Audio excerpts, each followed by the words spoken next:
संविधानाचा प्रश्न आणि दलितांच्या मोहभंगाचा संबंध काय आहे? का दलित मतदार भाजप आणि बहुजन समाज पार्टीपासून दूर गेले? जाणून घेऊया आजच्या व्हिडिओमध्ये. नमस्कार, मी मृणाली जठार, दलित टाइम्स मराठीमध्ये आपले स्वागत आहे.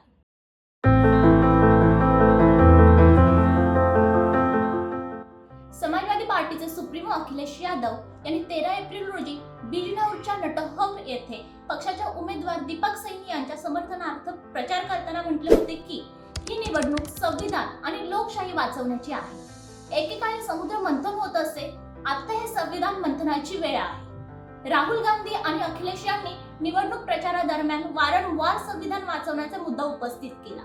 भाजपने एकूण 11 राज्यांमध्ये एससी आरक्षित 82 जागांपैकी 30 जागा जिंकल्या आहेत, तर मागील वेळेस पक्षाने 46 जागांवर विजय मिळवला होता, ज्यामध्ये जास्तीत जास्त जागा यूपी मधून होत्या.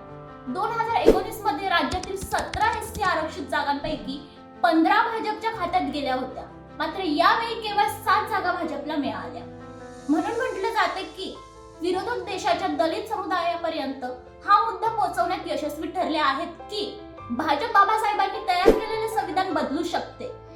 परिणाम सांगतात की देशातील 131 एससी एसटी आरक्षित जागांपैकी भाजपच्या हाती यावेळी 55 जागा लागल्या आहेत, तर मागील वेळी 77 जागा भाजपने जिंकल्या होत्या. यावेळी एससी एसटी आरक्षित जवळपास 61 जागा विरोधकांच्या पथ्यावर गेल्या आहेत. दलित राजकारणाच्या निवडणूक पटलावरून हळूहळू घसरत चाललेल्या मायावतींचेही 10 वर्षापूर्वीचे झाले आहेत. त्यांचा मत हिस्सा सतत कमी होत आहे. यावेळी यूपी मध्ये मायावतींचा मत हिस्सा मागील वेळीच्या तुलनेत 10% घटला आहे. मागील वेळी तो एकूण 20% होता आणि यावेळी 9% इतकाच राहिला आहे. राजकीय विश्लेषक बद्रीनारायण सांगतात की या जागांवर विजयाचे गणित गैरदलित मतांवर ठरते. जर गैरदलितांमध्ये ओबीसी विरोधकांकडे मोठ्या संख्येने मत देतात तर निवडणुकीत हार होणारच आहे आणि नॉन जाटो मतही समाजवादी पक्षाकडे गेले आहे. तथापि यशवंतांचा सिद्धांत थोडा वेगळा आहे. ते म्हणतात की उत्तर प्रदेशात दलित मतांचा कल थोडा बहुजन समाज पार्टीकडून समाजवादी पार्टीकडे बदलला आहे, विशेषतः तिथे जिथे समाजवादी पक्षाने नॉन जाटो दलित चेहऱ्यांना तिकीट दिले आहे. बहुजन समाज पार्टीच्या मतांच्या टक्केवारीत 3% घट झाली आहे. गठबंधनाकडे गेलेले दलित मत काँग्रेसमुळे गेले आहे, एसपी मुळे नाही.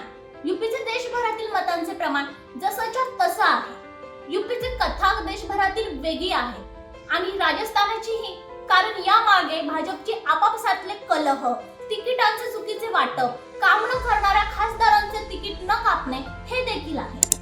हरियाणातही जाटांसह दलितांनी काँग्रेसवर विश्वास दाखवला आहे.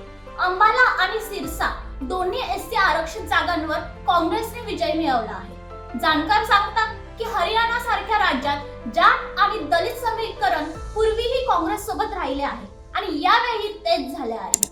तुम्हाला ही माहिती कशी वाटली हे कमेंट सेक्शन मध्ये नक्की कळवा आणि हा व्हिडिओ आवडल्यास लाईक आणि शेअर करायला विसरू नका.